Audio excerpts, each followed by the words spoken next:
सीधे आपको लिए चलते हैं भारतीय जनता पार्टी की प्रेस कॉन्फ्रेंस में। प्रधानमंत्री के निर्देश और उनके प्रयास से पूरे देश की योग्य क्षमताओं को जगह मिली है। सबों को बहुत शुभकामनाएं। सब पूरे नए संकल्प के साथ पार्टी को आगे बढ़ाएंगे, ऐसा हम सबों का विश्वास है। आज आपको यहां इस प्रेस वार्ता में बुलाने का एक विशेष उद्देश्य है। हमको लगा कि 15 अगस्त को कांग्रेस के मुख्यालय में जिस तरह का एम्बैरेसिंग इवेंट हुआ कि जो सोनिया जी को लग रहा था कि वो विरोध कर रही हैं पूरे वंदे मातरम गाने को, और बाद में उनके बौद्धिकता से गुणी मीडिया हेड ने कहा कि कुर्सी खोजी जा रही थी खड़गे साहब के लिए।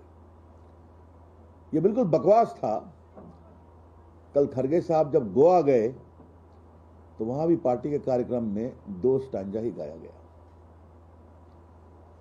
आज हम पूरे कांग्रेस की मानसिकता पर एक सवाल उठाना चाहते हैं।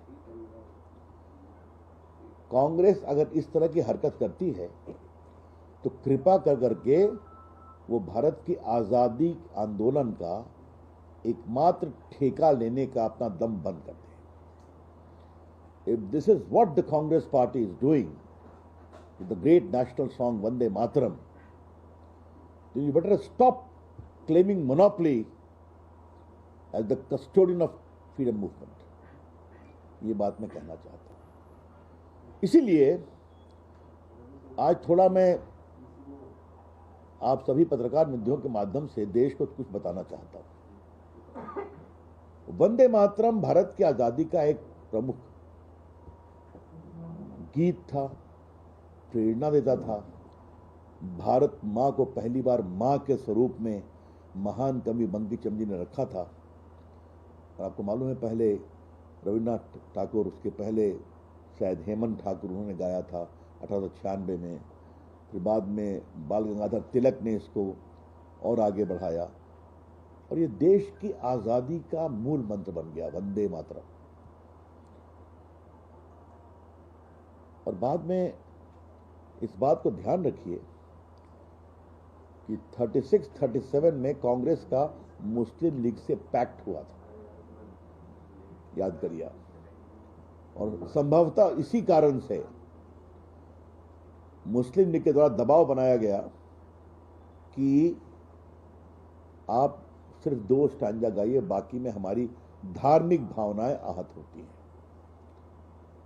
उसके बाद तो मुस्लिम लीग के लोग चले गए पाकिस्तान जिन्ना साहब के पीछे, और जिन्ना साहब 1 साल में दुनिया छोड़कर चले गए। लेकिन इस देश के प्रथम राष्ट्रपति और महान स्वतंत्रता सेनानी डॉक्टर राजेंद्र प्रसाद ने जब बैठक हुई थी तो संविधान सभा में उन्होंने साफ साफ कहा कि हम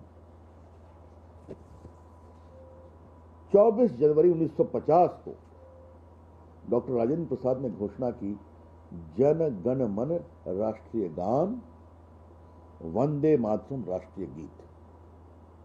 मैं फिर रिपीट कर रहा हूं, जन गण मन राष्ट्रीय गान, वंदे मातरम राष्ट्रीय गीत, नेशनल एंथम जन गण मन, नेशनल सॉन्ग वंदे मातरम। ये डॉक्टर राजेंद्र प्रसाद तो कांग्रेस के ही थे ना, उसमें संविधान सभा के अध्यक्ष थे, बाद में भारत के राष्ट्रपति बने। तो ये जो नया बदलाव किया गया, कभी यह उम्मीद नहीं थी कि prevention of insult to the national honours act जो बना 1971 में, किसने बनाया? कांग्रेस की सरकार, इंदिरा गांधी प्राइम मिनिस्टर थी। उसमें क्या कहा गया? तिरंगा हो, जनगण मन हो, इसका कोई इंसल्ट करेगा तो 3 साल तक की सजा हो जाएगी। उसके बाद फिर नया आंदोलन शुरू हो गया इधर बहुत दिन से। तब अभी अमेंडमेंट किया गया और उस अमेंडमेंट में कहा गया कि नेशनल एंथम वंदे मातरम, जनगण मन और नेशनल सॉन्ग वंदे मातरम इसका भी कोई उपहास करेगा, अपमान करेगा, तो उसके खिलाफ भी कार्रवाई होगी, 3 साल की सजा। ये कानून बन गया है और वो कॉपी मेरे पास है, आप देख रहे हैं। कांग्रेस पार्टी के लोग बॉयकॉट कर गए, अलग बात है, लेकिन ये संविधान में इस कानून में बदलाव हो गया है, फिर भी आप विरोध कर रहे हैं। तो मिस्टर खरगे, अगर आप व्यंग करते हैं भाजपा के लोगों पर, ये लोग फ्रीडम मूवमेंट में कहां थे, तो मैं आपसे पूछता हूं, डॉक्टर राजेंद्र प्रसाद एक नेता आजादी के आंदोलन के थे कि नहीं, जेल गए कि नहीं? 1950 में उन्होंने ये घोषणा की कि नहीं, संविधान सभा में ये सम्मान मिलेगा। तो आप किसका उपहास कर रहे हैं और क्यों कर रहे हैं? अब मैं इसका कारण बताता हूं। कांग्रेस पार्टी आज उसी मानसिकता से त्रस्त है जो जब उनका रिश्ता बना था मुस्लिम लीग के साथ 36-37 में लखनऊ पैक्ट हुआ था। वो चले गए पाकिस्तान जिन्ना साहब के पीछे, ये अभी भी ढो रहे हैं उसी मानसिकता को। तो ये वोट बैंक की मानसिकता के कारण आप अपनी ही परंपरा को छोड़ रहे हैं। हम तो इसमें कहीं नहीं थे, वंदे मातरम के निर्माण में कहीं नहीं थे। तो मैं पूछ रहा हूं, खरगे साहब, सोनिया जी, आपको हो क्या गया है? और आज मैं आपके सामने कुछ सीरीज ऑफ इनके आचरण को रखना चाहता हूं। 3 तलाक का विरोध, शाबानो का विरोध, अभी जनगण मन में वॉकआउट, आर्टिकल 370 में वॉकआउट। तो राष्ट्र हित के जितने सवाल होते हैं, अगर उसकी टकराहट वोट बैंक से हो जाती है तो कांग्रेस पार्टी चली जाती है पीछे, और इसमें वो अपनी सारी परंपराओं का भी ध्यान नहीं रखती। सरों को बढ़ा, ये मैं आपसे कहना चाहता हूं। इसीलिए आज मुझे लगा कि एक इस विषय को पुनः स्मरण, ओरिजिनल कॉन्स्टिट्यूशन फिर बताया जाए, सुनाया जाए और देश में समझाया जाए कि ये कांग्रेस पार्टी अपने ही वसूलों से भाग रही है। आज मैं आपके सामने कांग्रेस पार्टी से एक और सवाल पूछना चाहता हूं। यह भारत का ओरिजिनल संविधान, ये बड़ी कॉपी है इसकी। जब मैं कानून मंत्री था तो इसको मैंने छोटी छपवाई और देश भर में भेजा था। इस संविधान सभा में खाली श्यामा प्रसाद मुखर्जी हमारे मेंबर थे, जिन्होंने बाद में इस्तीफा दिया बंगाल की घटनाओं को लेकर के। मिस्टर खरगे, आपसे मुझे एक सवाल पूछना है। सोनिया गांधी, मुझे आपसे एक सवाल पूछना है। इसमें कई चित्र हैं, देखिए। फंडामेंटल राइट चैप्टर के ऊपर क्या है? प्रभु राम, माता सीता और लक्ष्मण के साथ श्रीलंका विजय करके अयोध्या लौट रहे हैं, ठीक है? और ये सब चित्र क्यों है मैं ये भी बताऊंगा। अब आप देखिए,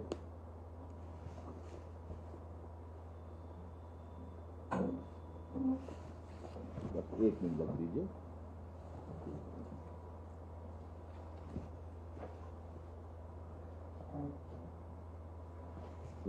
कृष्णा निकालिए, उसको कृष्ण जी वाला निकाल दीजिए। कृष्ण जी का, गणेश जी का सब निकालिए फटाफट। लाइए, जब भारत का संविधान बन रहा था तो एक चर्चा हुई कि हजारों वर्ष के बाद भारत आजाद हो रहा है, तो क्या संविधान को ऐसे ही प्रस्तुत कर दे? तब सबों ने तय किया, नहीं, हम ओरिजिनल संविधान के अंतर्गत भारत के संविधान की, भारत के संस्कार की, भारत की सभ्यता के प्रतीकों को प्रस्तुत करेंगे। और वो कौन प्रतीक होंगे, उन लोगों ने तय किया। ये देखिए, डायरेक्टर ऑफ स्टेट पॉलिसी के ऊपर भगवान कृष्ण अर्जुन को महाभारत में गीता का उपदेश दे रहा है। ये देखिए आप, जरा मुझे निकालो, नटराज निकालो और हनुमान जी निकालो। इनको चिंते हैं? जी चिंते हैं इनको? हनुमान जी। हनुमान जी है ना, गुप्ता पीरियड का हनुमान जी, देख लीजिए आप। नटराज निकाल दो खाली। बाकी इसमें वैदिक पूजा है, इसमें शिवाजी हैं, गुरु गोविंद सिंह हैं, अकबर हैं, बाबर औरंगजेब नहीं है, ध्यान रखिए आप। ये देखिए नटराज,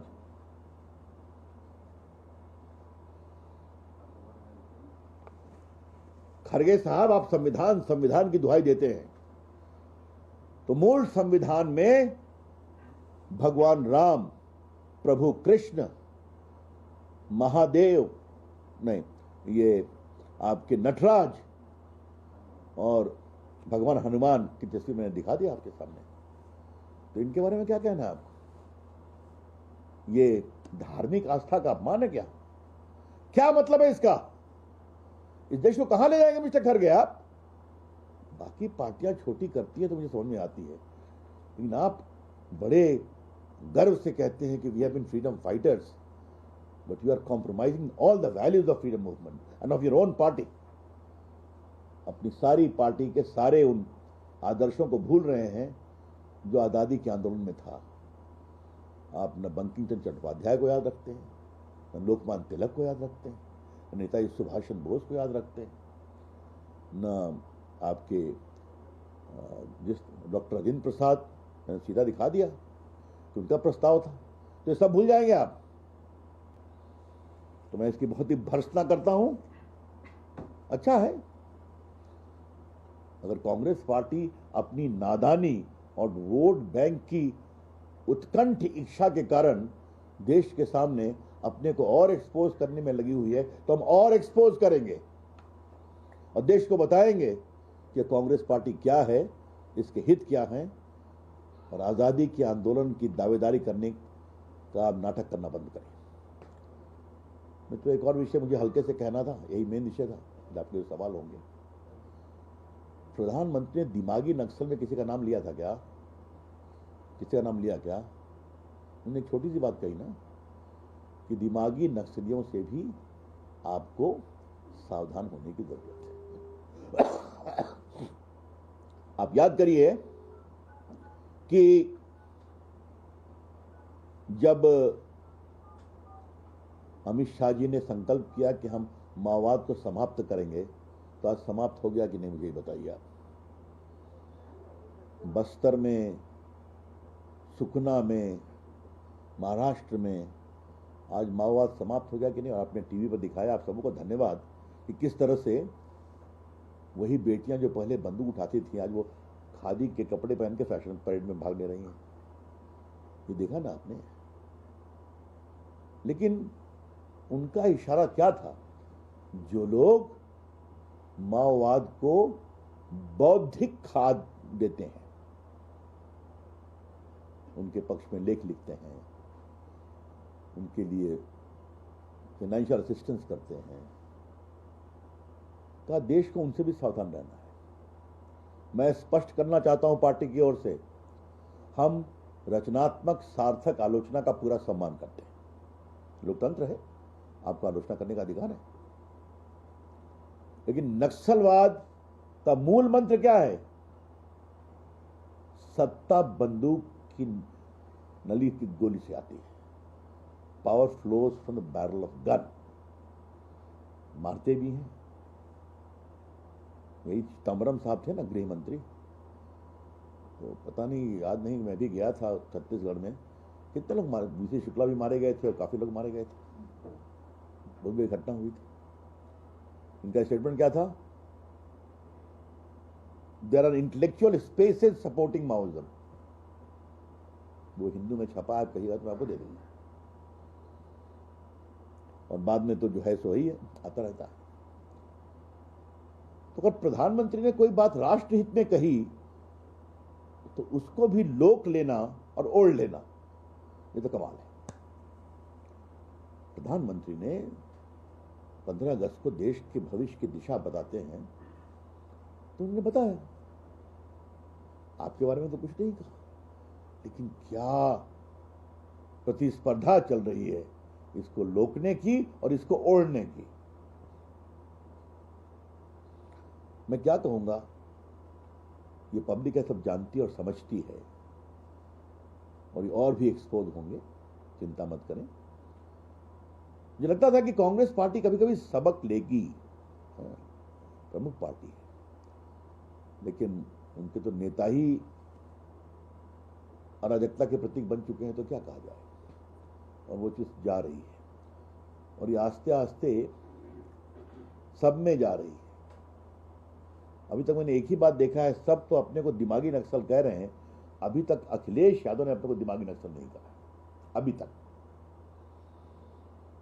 चलिए, नहीं कहा है तो अच्छी बात है, कहीं वो भी कंपटीशन में कह देंगे तो उनको शुभकामनाएं। देश के हित के लिए हम हमेशा खड़े रहेंगे, कोई समझौता नहीं करेंगे। मैं फिर रिपीट कर रहा हूं, आलोचना करने का अधिकार है, जरूर करिए। आप प्रधानमंत्री की तो आलोचना क्या, नफरत करते हैं हमसे? आप देश लोकतंत्र है, लेकिन देश को तोड़ने वाली गतिविधियों के खिलाफ आप खड़े होंगे तो यह गंभीर विषय है। और कांग्रेस पार्टी भाजपा के विरोध, मोदी के खिलाफ नफरत से आगे बढ़कर राष्ट्रीय प्रतीकों के खिलाफ भी खड़ी हो गई है। ये बहुत दुर्भाग्य की बात है, क्योंकि एक ही कदम बाकी है देश के खिलाफ खड़े होना। इसके बहुत भर्त्सना करते हैं। Thank you friends. सवाल जो सर, अमेरिकी राष्ट्रपति डोनाल्ड ट्रंप ने उसको बाद में